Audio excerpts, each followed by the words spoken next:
I'll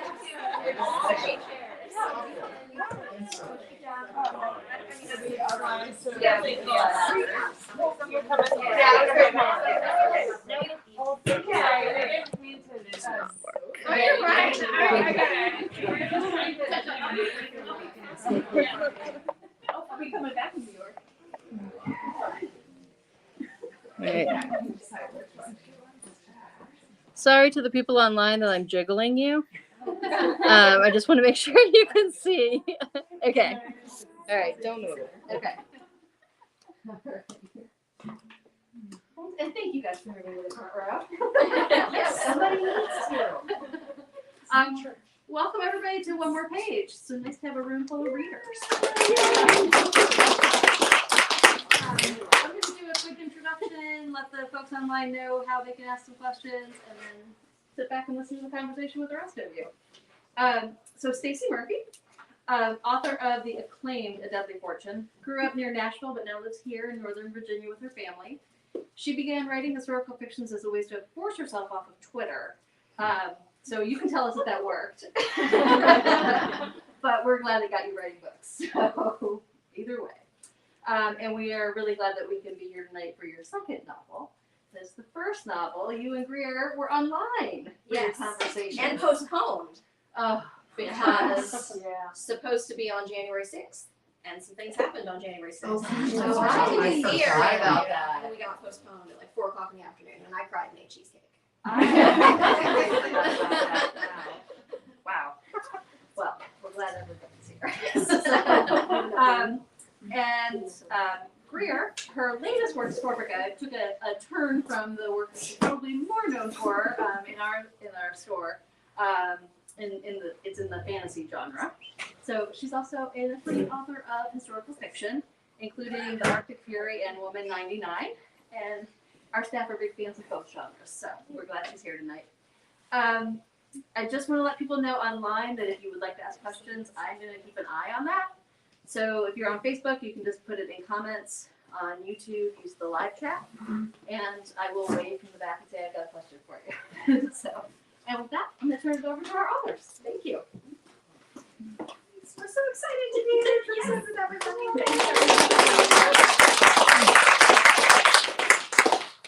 Good, and I know we'll have writers in the audience who have writer-type questions, and reader-type questions, and I have questions, so, and I'm up here with you, so I get to start. But we will be, happy to take questions from the audience. It's your event, and whatever people in the know, I think we'll be able to listen and give some answers. So for those who aren't familiar with the book yet, do you want to give just a little elevator pitch? Sure. So The Unquiet Dead is a sequel to 2001's A Deadly Fortune, which follows Amelia Matthew, a young psychic in Gilded Age New York City. In A Deadly Fortune, she had to use her psychic gift to free herself from the infamous insane asylum on Blackwell's Island. 3 months after that adventure, she picks back up in The Unquiet Dead with the sort of crime of the summer has shaken all of New York society when a young girl has been kidnapped. Amelia and her foster brother Jonah stumble across the body and the spirit of that kidnapped young girl.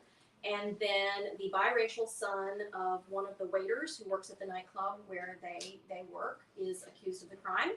And so they turn to Jonas and Amelia to try to help set him free. And the more they investigate, the more guilty he looks. So there's a little bit of a problem there. So that's it. I hope there will be a book 3, but so far I have an idea but no contract. So How much we want to write and then how much we are paid to write. Yes. Virgin wood. Yes. Yeah, I have my fantasy novel, Scorpica, which is the beginning of the series, The 5 Queendoms. I want there to be 5 books because there's 5 queendoms, but I'm contracted for 3. So it we'll all see. depends. So we'll see. A couple of queendoms might collapse. But no. Yeah, exactly. No, we're Fingers gonna crossed. live in the world where there will be 5. Yes. And I love that this is a series because in the first book, Amelia is so interesting and she's changing because she starts out as a fake, right? Mostly 95% fake. And now she's what percentage do you think? Sort of. She's 50%? she's still. I mean, it's not her ability is not one that is truly reliable, and it would be really boring to write about her if she had a really reliable ability that she could call up anytime she wanted and get the answer. So, you know, she's still not super reliable. She's faking it part of the time, but she's faking it not as much as she would like to be, frankly. Like, this ability is really intrusive. It's still in a lot of ways really beyond her control, and she's really still struggling to sort of figure out how to make it work for her instead of taking over her being. Yeah, there's a very powerful scene where there's a spirit. I don't want to give too much away, but there's a spirit that she kind of wants to welcome and talk to, but also is very afraid of what will happen if she allows that spirit. Yeah. So there's a real balancing act, like, and you know, in that instance, she uses her ability to fake it to get through that. You know, she's had a lot of practice pretending to channel spirits and pretending to see the future, so she can still do that when she needs to. One of the things I love about the previous book and this one is it's Gilded Age New York, and the phrase "the Gilded Age" has become much more popular with a television show called The Gilded Age. But what doesn't always come across in that is Gilded is not a compliment. No, it's not a golden age. It's not truly, oh, it's all sumptuous and wonderful. It's pretty on the top and rotten underneath. And can you talk about some of the ways that you're exploring that? absolutely. I mean, you know, The Gilded Age is so fun to write because when we think of it, we think of ballrooms and clothing and sumptuous banquets, and it was all of that, but only for a very, very few people. Everybody else, there was a tremendous amount of poverty.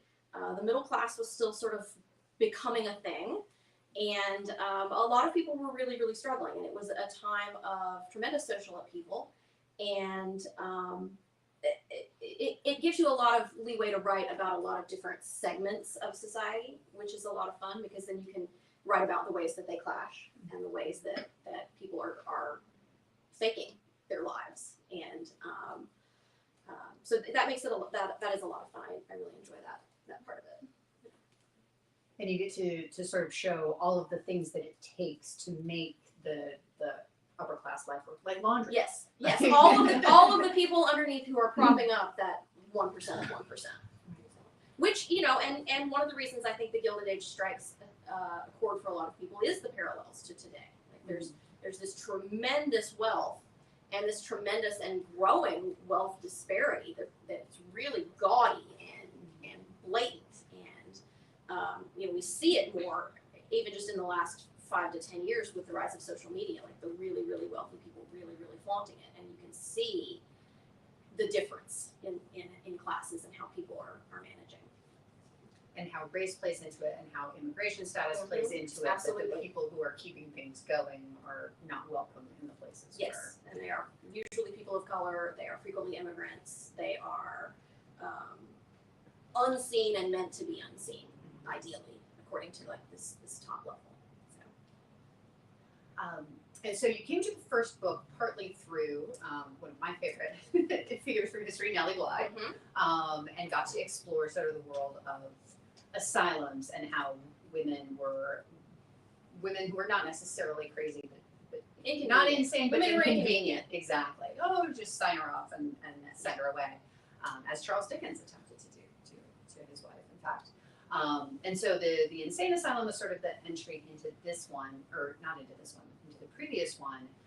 But as you were you casting about for a second book and came into this, or how did you come to the second one? I found this one before I had finished the first one. I was researching Greenwich Village. That's the area where Amelia and Jonas live and where the club is located. And I was avoiding writing one day by doing more research, because that's my preferred way of avoiding writing, is to do more research. And I felt like I needed to understand what the area around the club looked like, what was going on, who lived there, like what did it feel like. And I ran across the story of Morgan and Annie Austin. And so they are Miles and Polly Alston in the book, but they were based on real people. And I wrote the entire book at Morgan and Annie, so I still have to stop and remember what their names are in the book, because I wrote the whole book and then changed their names. But Morgan Austin was a black man who was married to Annie, who was the daughter of Irish immigrants. And they lived in that area around Greenwich Village, and Morgan Austin was a waiter. And many black men at the time worked as waiters. And as soon as I saw that, I thought, he's a waiter at the club. He's a waiter at the club. And they had a 15-year-old son who worked at a laundry. And I thought, at an industrial laundry, what an interesting location. I should read more about laundries. And then I was like, I'm not writing that book yet. I stop reading about laundries and go back to reading about insane asylums, but I'm going to bookmark that laundry thing. And so I came back and I read, and I started thinking about it, and I was like, a biracial couple with a biracial son during that time, what was their life like? How did they meet? What was their marriage like? What did their families think of their children's choice of spouse? Like how?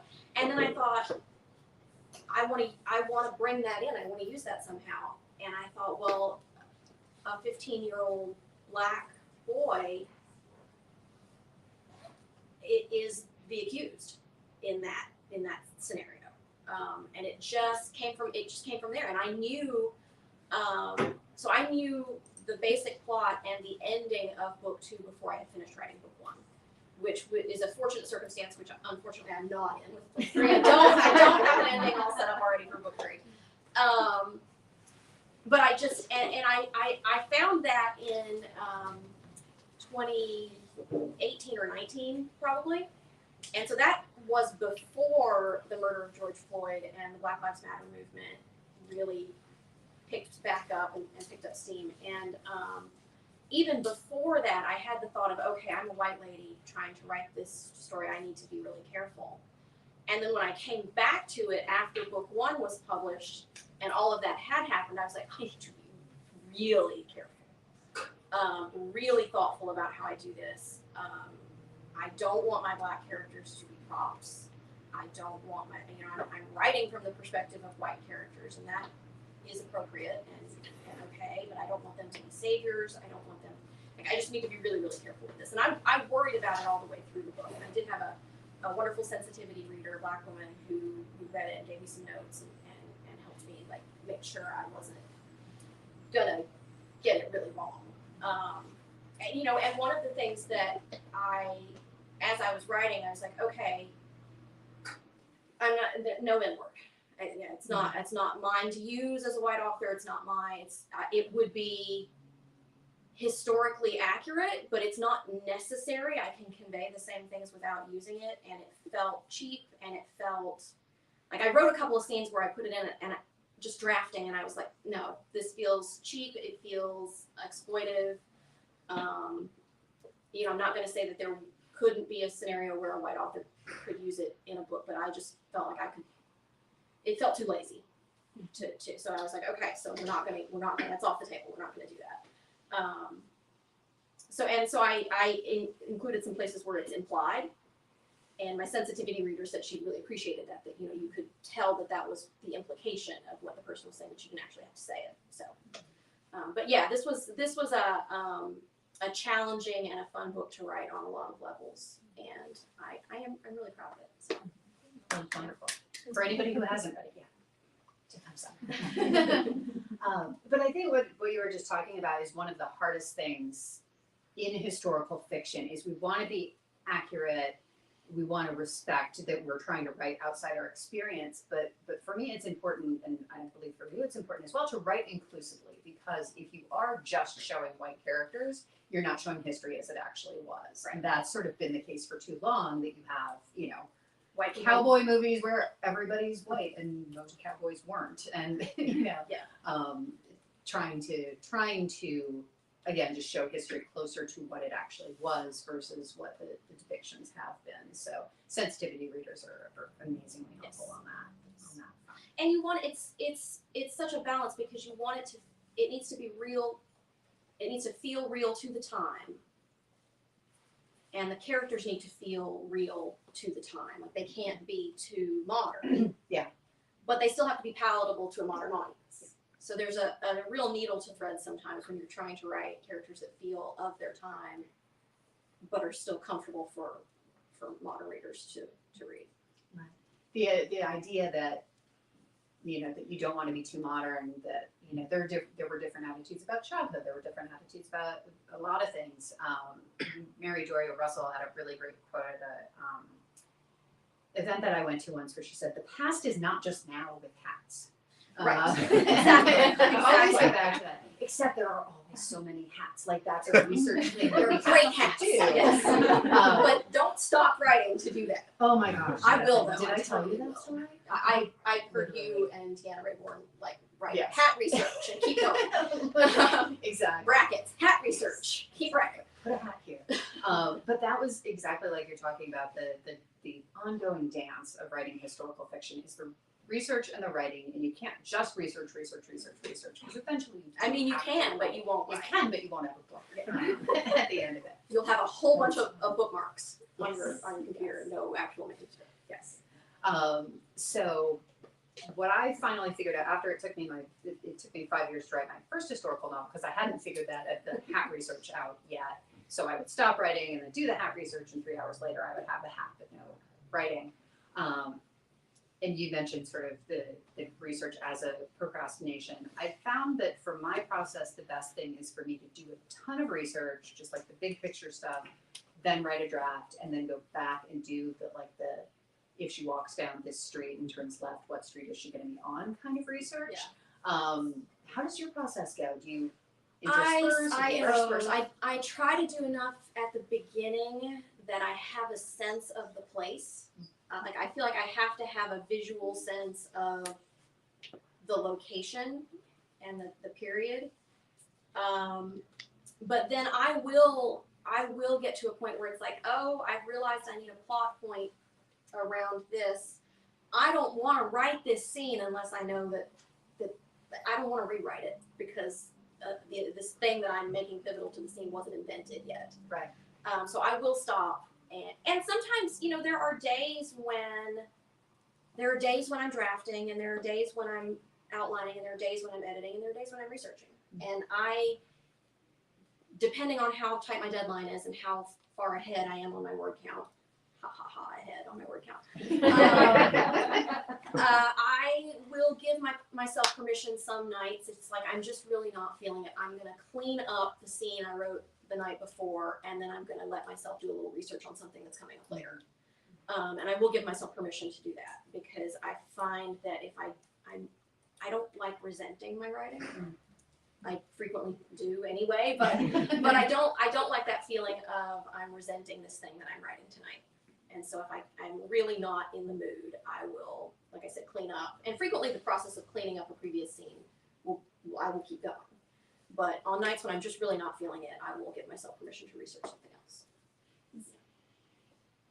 The common advice is write every day, and I don't know very many people who do write every day, but I don't put words on the page every day, but if I'm in active drafting, I think about writing every day. Not in the sense of I sat and thought about writing today, which I did, but actually turning the characters over in my mind and thinking about things like that. And it sounds like you're sort of looking at it in the same way, that the writing isn't just putting fresh words on the page. The writing is thinking about thinking about the characters and the details. And, oh, that's a cool detail I should put in, and make that note on my phone. And those little connections that happen. This I should put this in. This will foreshadow that kind of thing. So and that's happening all the time. I mean, I'm not really writing anything right now, but I am thinking about writing and having writing guilt. Right? There's writing guilt basically all the time.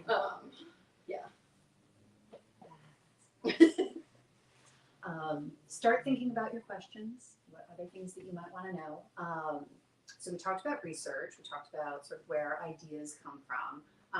And you mentioned having the ending in mind. I have to imagine that makes it easier if you're writing towards something. Both books, I knew the ending pretty early. This one before I ever started writing it.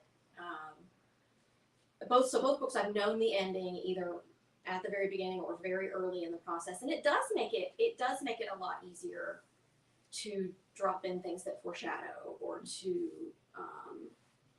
it makes it easier to keep going, especially with like this one. I had a contract, so I had to keep going.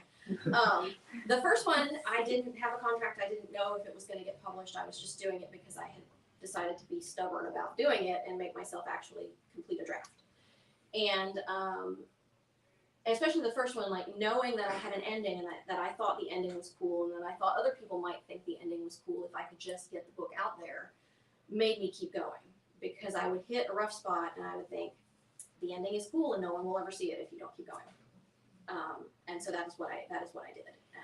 And even this one, I mean, the contract was excellent motivation, but you know, 50 times through the process, I wanted to just light it on fire and walk away. That's how that goes. That is inherent to the process of I hate this thing and I don't think it works and I want to walk away.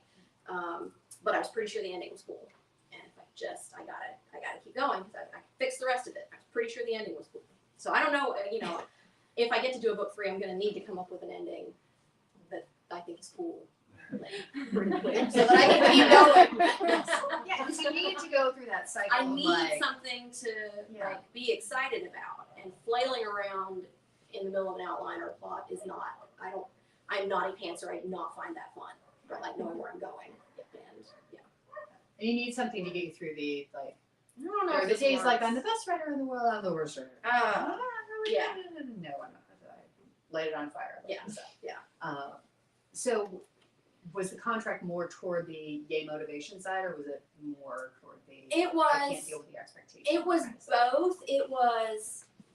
You know, we finished the first one. I got it published, and really, you know, knew I wanted to write the second one. Really was excited about it. Finally got the contract and had this moment of total elation. And then a couple of weeks of, oh God, I have to do it again. Oh, that was really hard. You mean I have to do it again? And this time I have an actual deadline. Like this time they want it by a certain date, and it needs to be readable. Like I can't just like, I don't have a year and a half to futz around with this. Like I have to turn in a readable draft. And my writers group knows that I immediately like emailed several of them and I was like, okay, I'm setting my deadlines here. I need you to clear the month of July because I need you to beta this thing in July and I need it back on August 1st. So that was, it was a whole different ballgame, book 2. It becomes a project management exercise. Yes, it was, I got my calendar out. Yes. Walk 30 days back from that. 30 days back from that. I got the calendar out and I was like, all right, they want a draft on September 15th. I would like 6 weeks to do revisions. That means I need to have it back from betas on August 1st. That means I need to give it to them on July 1st. That means I need to have the draft done by June. Like I need to have a readable draft done by June 30th. And it's mid-April. So go. And I wrote 60,000 words in 60 days in 2021 while working, while actually dealing with a significant degree of depression, which I did not realize until later when my therapist was like, So she gets it. My therapist is in the acknowledgements. We're destigmatizing mental health here. We're talking about literature and we're destigmatizing mental health. So, she got a shout out in the book because she was like, I just want to read back to you some comments you've made over the last few weeks. And I was like, oh, actually that does sound like depression. All right, you win. I'll call the doctor. All right, fine. So that was 2021 was fun. So. Well, I have to say, I mean, releasing a book in the pandemic was nobody's idea of a good time. So I'm hoping that this time around you get to enjoy the process more. That would be nice, wouldn't it? So. And there are some recurring characters, Yes. obviously Amelia and Jonas, and then some other folks that they Come were back familiar around. with in the first book come around. Do you have a favorite character? I love Jonas. I love Jonas so much. I introduced a couple of side characters, new side characters in this one, and at least one of them will come back in book 3 if I get a book 3. I introduced them with the purpose of I would like them to come back. And I did have a couple of beta readers saying, I really liked this character. I was really hoping to see more of that character. And I'm like, buy this one and make other people buy it so that I That was the point. I wanted you to like those characters so that we could have more of them later. You want more of them. Talk loudly about how much you like these books. More of them. Huge. Awesome. Ready to open it up to questions Sure. from the crowd here? I will be happy to call on people and start us off. So this one's two parts. What is your favorite piece of research that you're able to put into the book? And then also, how do you balance putting in like cool research details with, actually writing a plot where things happen? I put in all the cool research details, and then when I reread it, I go, okay, I can't. That's a 3-page digression that doesn't really fit here. Although I left some stuff in that you could probably argue I didn't need to, but I don't care. I like it anyway. I don't know. Everybody here who knows me knows that I love accurate details in fiction. So my favorite detail from the first book was there was a plot point where I needed the asylum to have a telephone. And telephones were obviously around in 1893, but I didn't know for sure if the asylum had a telephone. And I thought, well, let's see if it was reasonable. Did New York city offices, were they, using telephones then? And God bless whoever did this, but somebody had taken the New York City Services telephone directory from 1893 and had scanned it online. And I found the actual telephone number for the asylum. And I put it in the book. And dared my editor to try to get me to take it out. And I was like, no, it's this long, it's fine. We're leaving that in. My favorite piece for this book, the fact of Morgan and Annie being real people was just, I just love that. And I thought for a while about whether or not I needed to change their names. And then I was like, yeah, I probably need to change their names. But they were real, and they really had a son who really worked in the laundry.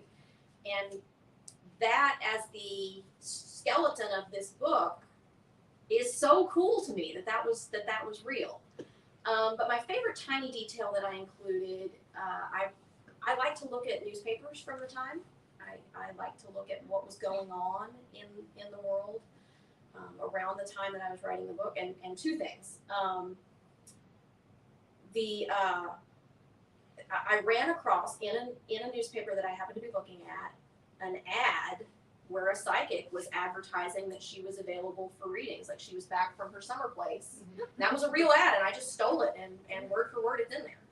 Amelia picks up a newspaper, and there's an ad, and she's like, oh, she's got a summer place. I should check out what she's been doing that's working out so well for her. But that was a real ad taken directly from a newspaper of the time. And I put it in because it's perfect.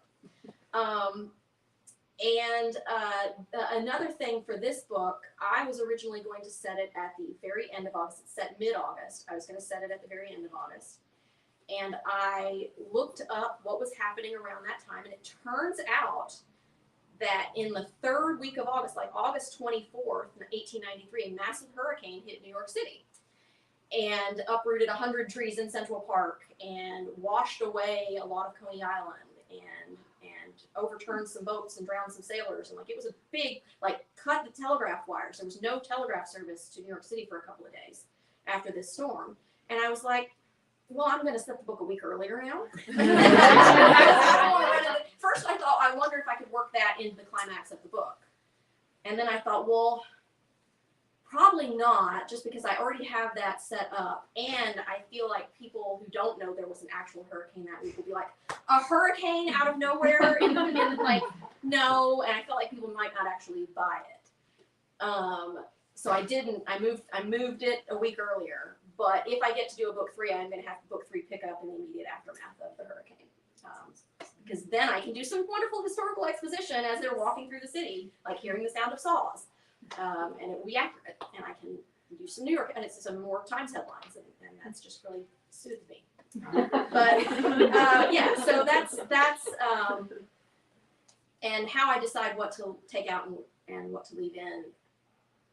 I don't know. If I put as much cool stuff in as I can without people telling me it's ruining the plot. So when people tell me, okay, that's enough, I go back and I try to trim it. But yeah, it's the careful selection of detail. You can do so much with a little thing, but then it can sort of weigh the story down. But you do a great job managing that.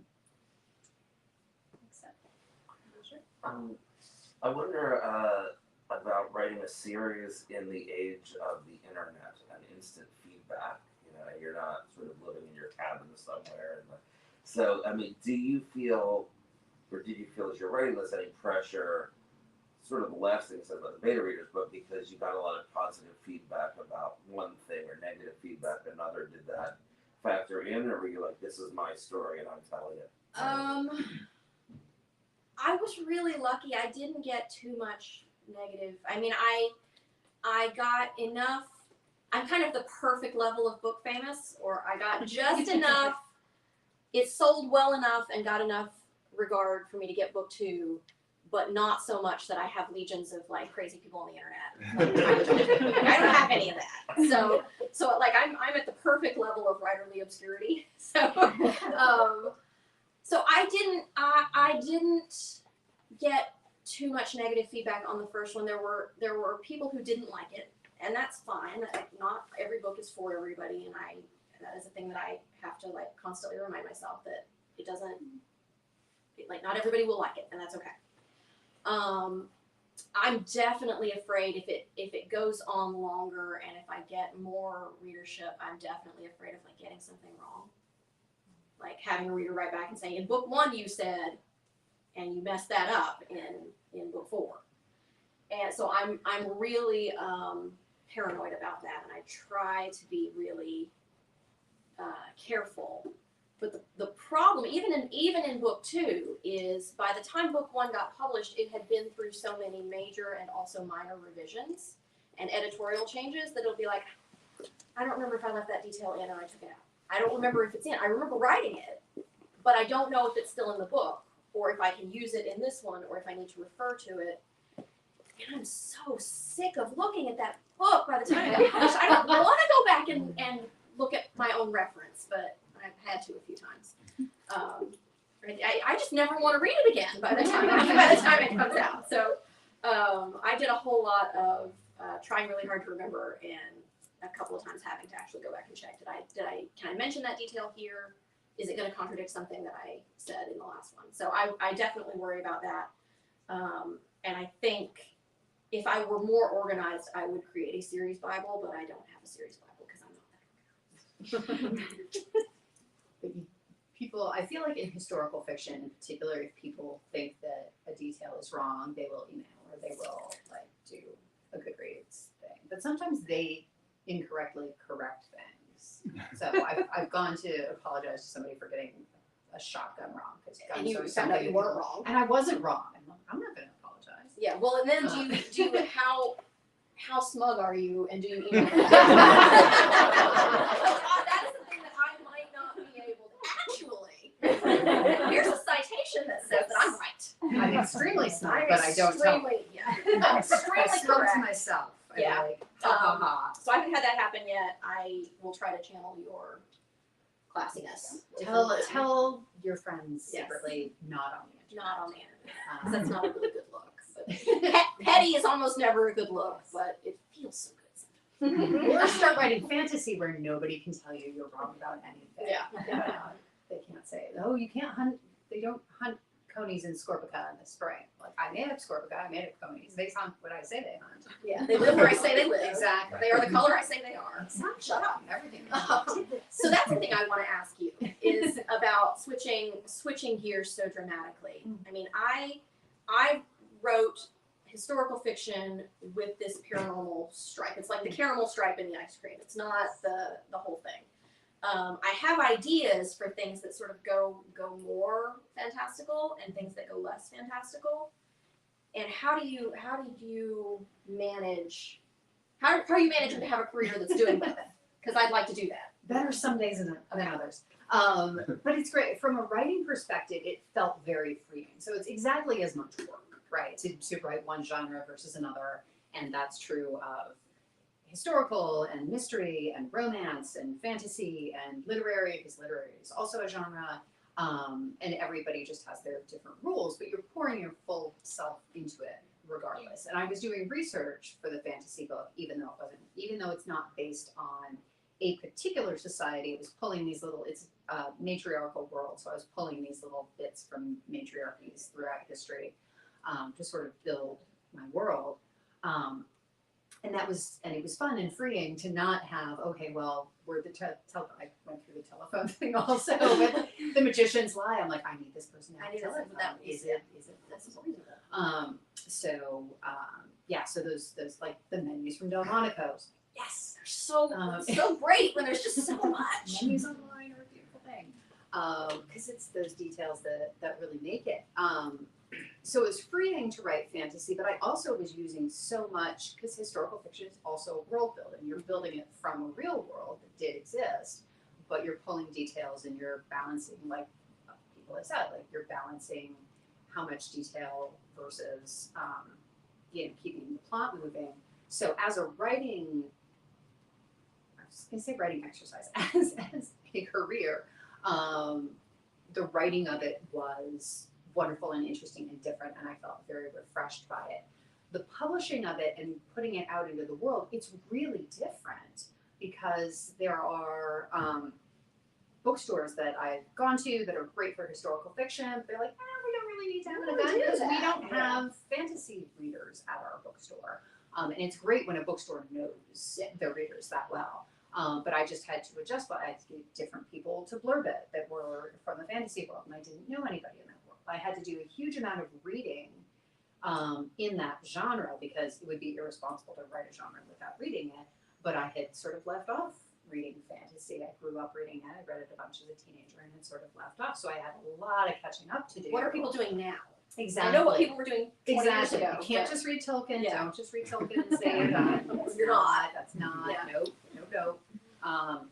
So I'm reading N.K. Jemisin, and I'm reading Samantha Shen, and I'm reading Beauty Schwab, and I'm reading Breika Aoki, and I'm like, just so much of that to know what was out there, because I had the idea, I want to write this novel set in a matriarchal world. Who else is writing matriarchal worlds, and what do they look like? And it turns out a lot of them are either utopias or dystopias. So it's either, hey, women are in charge and everything's great, or it's women are in charge and everything's worse than ever. But I didn't want to do that. I wanted to do something in the middle where it's like, these people are in charge, and some of them are nice, and some of them would delightfully murder you in your sleep. And that's wonderful. Yeah. And they're all women, and it's great. So it was fun. I'm loving series writing is new for me too, and so I'm going through that whole series Bible thing. Like, I said this. Then I can't now change it. Exactly. And then I've run across a couple of things, and I don't even. There was one this morning. I was thinking about a potential book 3, and I was like, I wish I hadn't said that thing I said in book 2, because it would be better if I could. Yeah, but too late. It's out in the world. That's right. I'm in book 3 now, and it's harder. Yeah. Book one was hard because you're building the world and you're setting it all up, and then book 2 you're sort of piggybacking on it. But by book 3 you're living within constraints that you set up earlier. Damn it! I just would have done this differently. Past career. Past self. Yeah, exactly. Yeah. Past self that she was not. She did it our wrong. friend. Yes. Yeah. Exactly. Other questions? I guess two questions, one short, and it connects to what you just talked about a little bit. Why did you choose to add paranormal to it? I like paranormal. I like reading paranormal fiction. I think psychics are fun. I like I don't know, I like paranormal books, and there are a lot of Gilded and Victorian age set mysteries, and I was trying to figure out how could I mash together all of the things I like reading about, and so I mashed paranormal into, and it just seemed to fit. I mean, and clairvoyance and psychics were really big in that period, so they were really popular. They had followings. So of the and I wanted to write something that felt very much of this world. I didn't want to write alternate world paranormal fiction. So again, the caramel stripe, not the actual ice cream. So. Yeah, so that was one. And the other one is, I don't write, so I'm just a reader. And you always hear authors say, like, my characters speak to me. But sometimes when, like, I hit a writer's block and I try to think, like, what would my character do in this thing? And then, like, they're, like, talking to you. Have you had that experience? And, like, I wish they would talk to me. I feel like that would be easier. I hear authors talking about, well, I just write what my characters are doing. And I'm like, I hate you. I just sit there if I don't tell them to do things. I definitely had the experience of getting to the point where I knew my character well enough that I started to write something and I was like, oh, no, she wouldn't do that. But she wasn't telling me she wouldn't do that. I just knew her well enough to know she wouldn't do that. So I've had that. I don't know, maybe they'll start talking to me. That would be nice. But no, I've never had that happen. It'd be nice if they shouldered some of the load. Yes, do a little bit of the work for a change. Yeah. They could have all the fun. Well, I mean, Well, Amelia's not really having that much fun a lot of the time.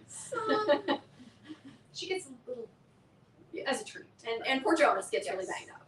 Yeah. Pretty frequently. Me? Yeah. So, did you do any character outlines? Like, how deeply did you get into Amelia's head?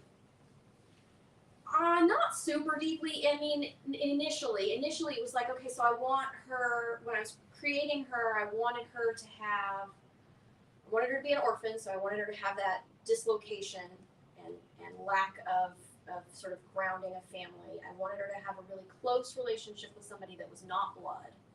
So I brought in Jonas.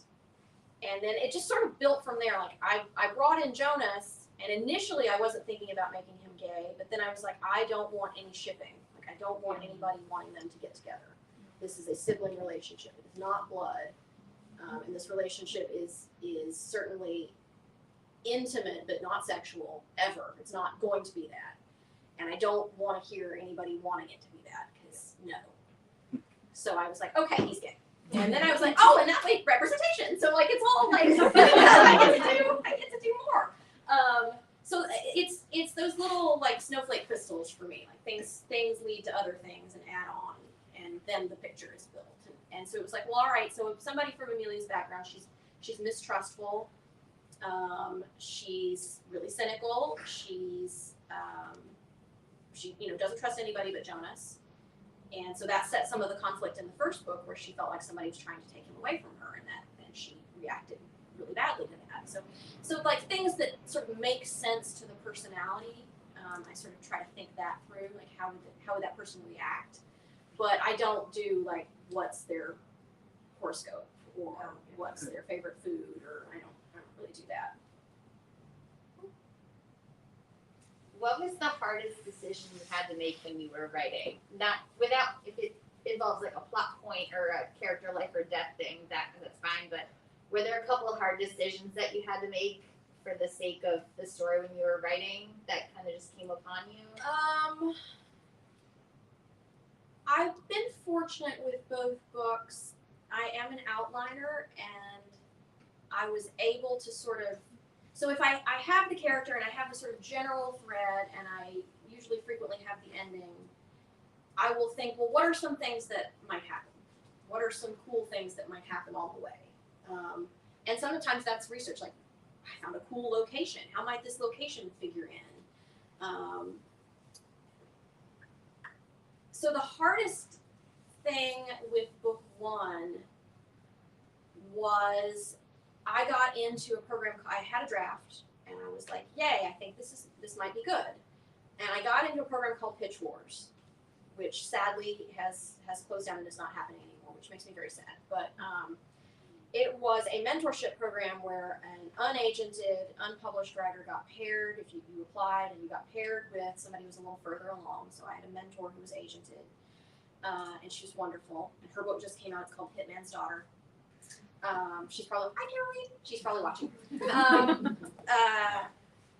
And so they help you do a round of revisions on your book, and then you put it out for agents. And Caroline came back to me with, look, I think these characters are great. I think this book is great. I think you need to rewrite the second half. Like, I think you have a plot point happening that is taking all the air out of this, taking all the dramatic air out of this arc that you're trying to write. And I think you need to consider taking that plot point out. And taking that plot point out meant rewriting the second half of the book. And I was mad for about 24 hours. I was so mad. It's terrible when It's they're just right. terrible when they're right. It's so awful when somebody's right about something that big. I stomped around, really freaked out and really mad for two days or so, and then I thought of how to do it, and I was like, oh, damn it, she's right. I gotta rewrite the second half. And I was able to reuse a lot of it, and I was actually able to use a little bit of it, like the introductory scene of The Unquiet Dead, where Amelia goes to the park and confronts the spirit that got her in trouble in the first book. That was actually originally in book 1.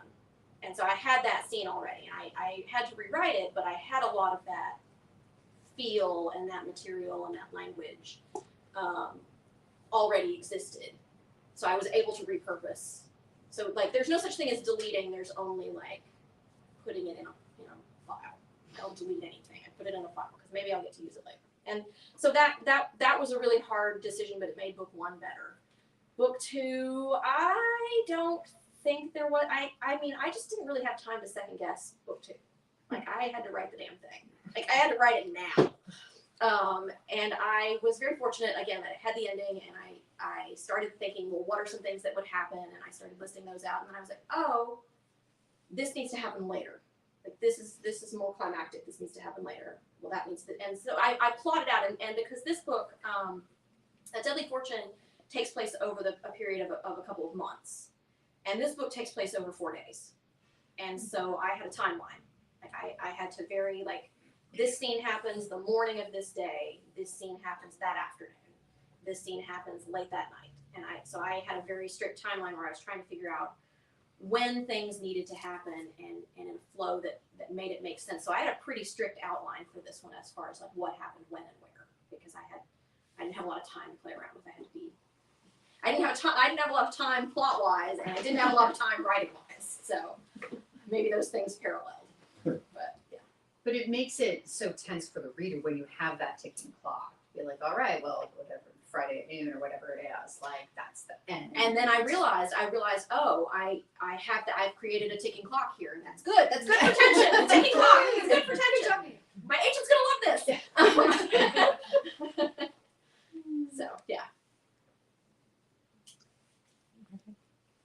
How much does your current life and your family and day to day, does that influence anything in the book or plot or characters, or is that just not at all? So it's not really a spoiler, but I mean, a 5-year-old girl dies in the opening pages of this book. They discover the body of the little girl who has been kidnapped. And that's kind of the inciting incident of the book. I have a 6-year-old. I had a 5-year-old while I was writing it, and that was really hard to do. Like, I knew I needed to do it for the plot, like for to make this go. Like, that had to happen. But that was really hard emotionally to like write this child and like write her mother and write like what and imagine what her mother's feeling and like do all of that. But there's a scene where her spirit, we're trying to talk to her spirit, and I felt like I knew how a 5-year-old would act. Like I was like, she's not going to be helpful. She's a 5-year-old and they're asking her questions and she's freaked out and she's not going to tell them anything. And that works well because you can't have the ghost come back and tell you who the murderer is and like ruin the mystery of it. But I was like, that's not a stretch, because when you ask a 5-year-old questions, you don't get linear helpful answers most of the time. And when you do, half the time they're not true. So so I was like, okay, so I feel like I know how to write her in a way that like works for the plot and is also going to be true to like what it's like to actually have a conversation with an upset 5-year-old. So yeah. I get it.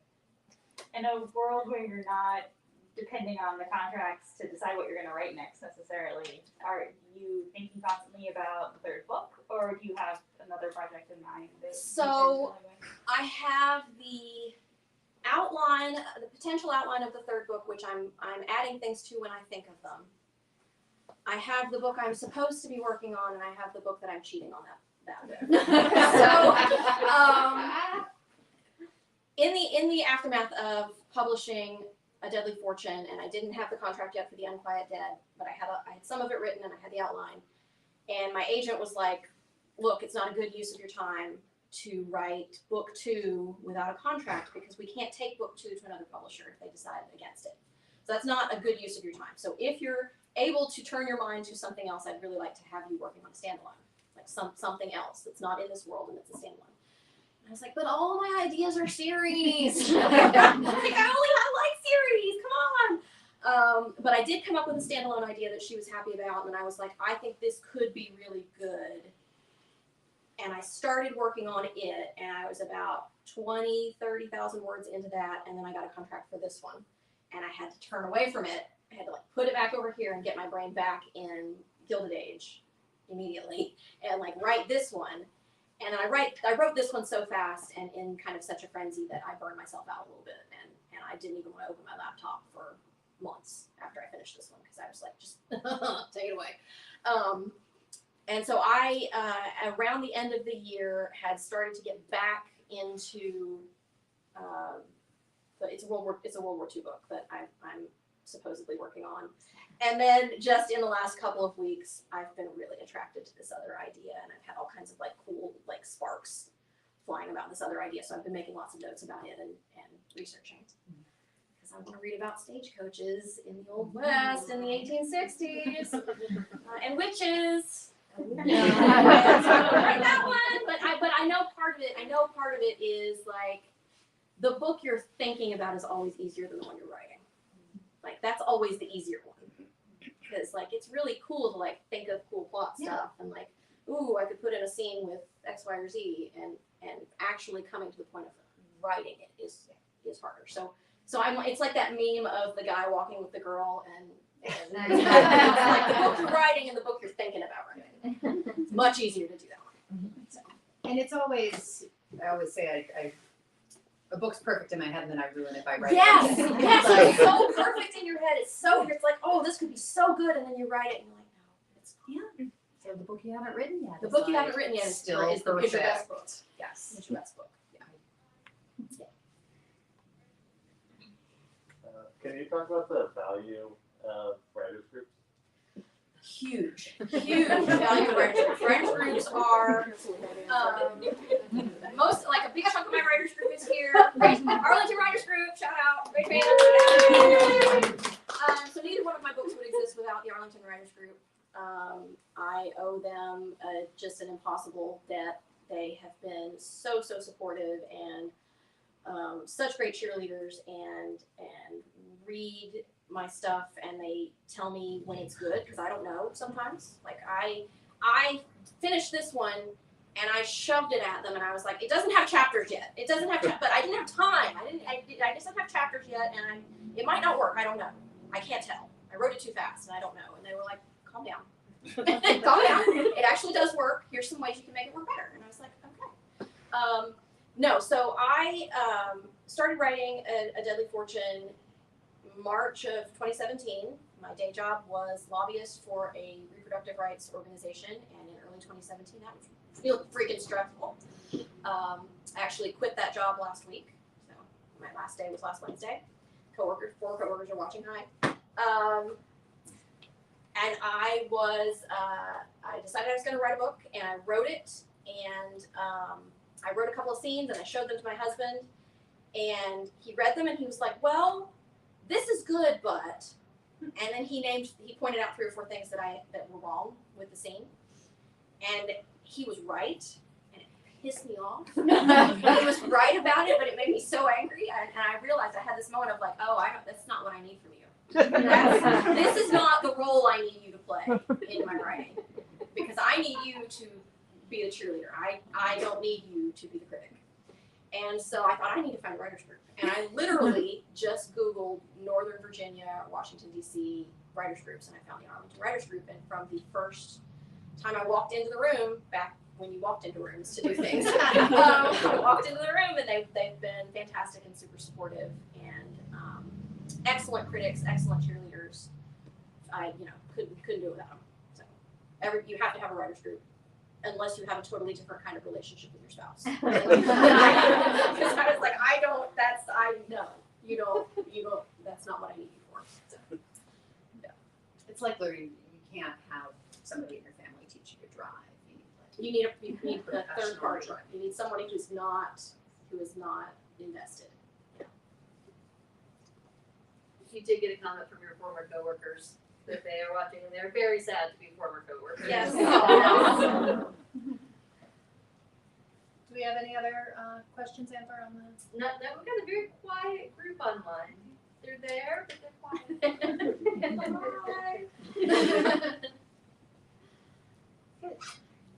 Yeah, I know you said how much you love doing research, and of course the 1890s are such a rich time in the art of sensational crime journalism that I was wondering, first of all, how you got anything done, but also how much of real cases you worked in. Strangely enough, not that much of real cases, because I've been lucky that I had these two ideas kind of stand like on their own. And there was a little bit, and I didn't actually go back and read, but I was thinking a little bit of like the Lindbergh baby with this one, like a kidnapping case that like really with prominent people that really captured the city's attention. But I didn't go back and read about it because I felt like I knew kind of how it would go. Because sensational journalism is in a lot of ways still the way, like still that way. And I especially felt like I knew how it would go with a black teenager being accused, and I felt like I knew the kinds of things the papers would say. They would talk about how big he is for his age, and they would talk about it just sort of all of those kinds of things. I felt like I knew how that would go. So I didn't actually end up doing a lot of research. For a third one, the kind of plot idea that I'm sort of kicking around, I may have to do some research on blackmail cases. Just we'll dangle a little something out there. If you tell enough people. If you tell enough people, possibly they will email the publisher. You do have, now that we're at the top of the hour, you do have a couple questions, so we'll go ahead and get to those, and then we'll wrap up for the evening. So Just Stork, Vipers? I'm not sure how to say her last name. Another AWG person. How was the experience of writing this book different than writing the first? So much faster. It was so much faster. I know it really was. I took about 18 months to write the first book. I had a little bit of the second book written before I got the contract, but like I said, 60,000 words in 60 days, and it's about a 90,000 word book. So I did not have time to stop and worry about if I was getting it right. I did not have time to have self-doubt on the second one. I worked it in. I managed to work that in. The self-doubt, like I worked that in. But I just didn't have time to worry that it wasn't working and walk away from it. I had to write 1,000 words a day. I put notations on my calendar. I got to hit 40,000 words this day. I got to hit 50,000 words by this day. I'm going away for the weekend. I got to write my words before I leave. And I was as disciplined as I've ever been about anything writing this book. And really, I'm kind of shocked by it, and actually kind of not shocked by the depression afterwards, because I was really like drilled in, like really laser focused on this one. That is the way that it was the most different, was that I had a contract, I had a deadline, I had people who actually were definitely going to read this one, as opposed to the first one where it was just a thing that I'm doing to prove to myself that I can do it, and then we'll see what happens. So yeah. Okay. And a question about how you decided on the title for the second book. It fits so naturally with the paranormal genre and as a sequel to A Deadly Fortune. It literally, I have several times when I'm not writing, but I'm definitely going to be thinking about writing. One of them, I get a massage once a month. Like, that's my personal thing that I do. And I always work out thorny plot points while I'm getting a massage. Because I'm face down on the table, I can't be doing anything else, and I'm just in my head, and I so frequently, with the first one too, would desperately come out and like scrabble around in the car for like a receipt or something to write the thing that I figured out on before it got away from me. And if I'm walking, when I'm out exercising, I will get out and go exercise, and I know exactly where I was in my neighborhood. And I was thinking of titles. I was like, it's gotta have, I mean, Deadly, Dead, we gotta have that, we gotta work that in, and The Unquiet Dead, just, and I stopped and I took my phone and I Googled it to see how many books there already were named The Unquiet Dead, and there are several, but the most recent one was enough years past, you can't copyright titles, so, it was enough years past that I figured it would work. And I've also been really lucky that the publisher let me keep both titles, like usually publishers pick titles, but I've gotten to keep both of my titles. I don't have a title for the third one, so, but I don't have a plot for the third one either. I don't have a plot or a contract or anything, so we have time. More massages. Yes. I wonder if I can deduct my massages now because that's a business expense. It's what I do. The IRS would probably not go for that. But. All right, we'll do one more online, and then if there's one more in here, we can do that, and then we're gonna wrap it up. Rebecca was wondering, when you're writing, do you do other kinds of writing? Do you do journaling or essay writing, or you just book? Nope. I don't. In my previous job, I wrote some as part of that job, not constantly, kind of in an off and on kind of way. But when I'm writing a book, I don't do other kinds of writing. I write notes about the book, and I keep in my notes app or in my Gmail draft, I come across words or I'll come up with phrases, and it's like, I should use that phrase somewhere. And I will like jot that down in my email. But I don't write other things. If there's one more, I'll allow one more. One more. On that note, like what you write, what about what you read? Are you able to read historical fiction? Are you able to read Gilded Age things? Like what are you able to read? While I'm writing, so I love to read Gilded Age things. I try not to read new Gilded Age things while I'm writing because I don't want to inadvertently steal something. And I also don't want to feel bad about my own writing. Because when you're reading a published book, you're reading something that's already been through edits and been through revisions and is its best version of itself. And my garbage that I'm just slinging down into the file is not it. And so I don't want to psych myself out. So I read other things when I'm writing. I read fantasy or sci-fi or like contemporary mystery sometimes. But I try not to actually read new Gilded Age things while I'm writing Gilded Age. Well, Stacie, I'm so glad we got to do this in person. Thank you all for coming out. This was so fun. Thank you to Greer for coming out and doing this with me. Happens. Put in the universe. All right. All right, so I'm going to end the broadcast for folks online. Bye. Thank you for tuning in.